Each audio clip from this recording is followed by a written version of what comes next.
Thursday, February 22nd, 2018, Monaco 64, home of alternative economics and contrarian views. I want to look at the markets this morning. It's just gone past 8 a.m. London. And I want to talk about the only way to fight the bankers and big government and their corrupt, fraudulent fiat money system. And most people, a lot of people are not going to like it, what I'm going to say. So I'll leave that to the end, though. So yesterday, the markets are very interesting. The stock market was doing very well earlier on, and then it failed again, and it dropped, I think, 160 points, the Dow. And yeah, it's not looking good. It looks like the recent rally we had a couple of days ago, and the retracement we've had since we bottomed on the 9th of February is finished, and I could see the market retesting that bottom again at 23,360, and it could get ugly in my opinion. And has it got anything to do with politics, with all the distractions we're seeing in the US and everywhere else in the world? I don't think so. I think it's got everything to do with the fact that the credit cycle is near its end, and that's got a little bit to do also with what I'm going to talk about later. So, and there's nothing the Fed or any central bank or any government can do now, because central banks' balance sheets, they have increased a lot in the last few years or last decade, but the markets are much bigger than central banks. And when the mood changes, there's nothing they can do. And the reason this is happening is just that it's just nature. Cycles go, up and down, up and down. All the talk that we hear from central banks and governments that the economies are doing well, we expect things to keep going, is because they don't believe, they try to fool the people, so the people stay in the game or stay in the water for too long. You can see sharks swimming and they say, oh no, there's no problem. You can stay for as long as you want. Or like in the Titanic, oh, let's go and dance while the ship, sinks. And that's the way it works. They always want to, they're never looking after the general public's interest. So what are we doing then in terms of the markets? Well, it is disappointing. Gold and silver are down again. We rallied yesterday in the afternoon after the Fed minutes, which I really would completely ignore. But the market did rally above 1330, and then it came off. And right now we're at 1321 gold. So we're near the recent, we're at a low here in this correction. Silver is at 1641, down 8. So gold is down 0.25%. Silver's down almost 0.5%. The Dow's continuing to go lower. It's down 120 points here at 24,670. The low has been 24,590. So we've been down almost 200 points earlier overnight. S&P, so we're down 0.5% in the Dow. S&P is down 8.5 or 1/3% at 2690. NASDAQ down 36 or 0.5%. We're seeing the dollar rally only against the pound, really. The pound's down 0.25% at 138.80. The euro is down a little bit, only 0.1% though, and the dollar is down 1/3% against the yen. So it's like a game of musical chairs between these major currencies. It's very manipulated by the bankers, bullion banks, BIS, central banks. So whenever one currency goes down, the other goes up, and vice versa. The dollar index, it just seems to be consolidating, in my opinion. So forming like a little flag.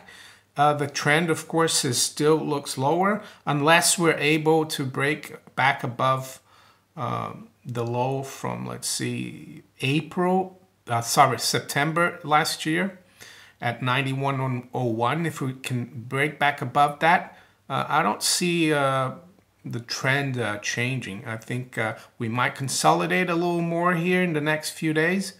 But right now we're just above 90 in the dollar index. I think there'll be good resistance between, you know, around 90.25, 90.50. So that's what the dollar is doing. Bond markets, the yields went up yesterday again. We retested that 295 level. That seems to be the key resistance now. We've hit that level a few times. In terms of the prices, the 10-year futures is right near recent lows, just like the yield is right near recent highs. We still haven't got, you know, that it seems to be a little bit under control now, the bond market. But yeah, keeping an eye on it. Cryptocurrencies have had a bad last 24 hours or so. Bitcoin almost got back down to 10,000 after reaching 12,000. So cryptocurrencies are still very volatile. Right now, Bitcoin 10,700, Ethereum 850, Litecoin 214. EOS has taken a hit now. It's at 837. We were trading around 10 a few days ago. That's what the markets are doing right now. It will be very interesting when we open later on to see what the stock market does. And what did I want to talk about? You know, how to fight big government, the banking system, because they're all related. Like Greenspan said, and I know a lot of people don't like Greenspan, but I still like what he wrote in 1966 about gold and economic freedom. Most people don't even know about you know, the relationship between gold and economic freedom, and the fact that you know, gold and independence, like outside the banking system, gives you freedom, and also disciplines politicians. The gold standard, or a system not backed on fiat money, a system backed on the free market, which usually reverts to sound money, gold and silver. An honest system doesn't allow politicians to buy votes, doesn't allow bankers to, you know, to support the politicians' paper, the fiat money, and vice versa. You know, like in 2008, that was the biggest scam. I told people back then when the banks were bailed out, and a lot of them, you know, bought it, you know, not bought into it, but they saw the scam as well. But many people still haven't. Basically, the banks went bust. They didn't have any money. The governments were going to go bust, because who scratches the backs of governments? Who borrows? You know, who lends to the governments? It's the banks and the investors that had put trillions into banks. So when the system was collapsing, the only way under the fiat money that they could save it was to basically indebt the whole public even more, because our fiat money is backed by the debt that is incurred on our behalf. And people don't understand that. So basically, we, the public in the West, Europe, you know, save the banks by allowing governments to bail them out, by creating debt that has to be financed by us and our children, grandchildren, great-grandchildren. And then the government's giving this money to the banks, and the banks are taking this money and lent it to the, you know, to the government so they can keep going. And it's just perverse.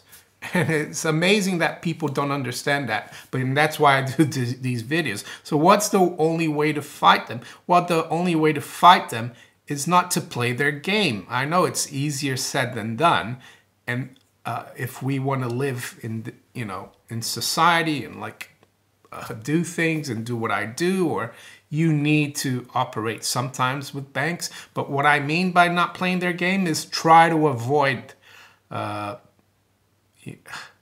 watching TV, reading the mainstream media, anything that has advertisement.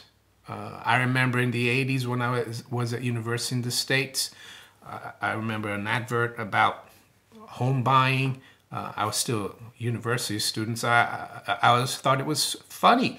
It says, you can have it all. The American dream. That kind of thing. You should get a new car after 3 years because your car is old. Go take 3-4 holidays a year. Just put it on your credit card. Yeah, that's the other thing. Try to avoid giving them the business, because every penny you borrow is an asset for the banks and the banksters.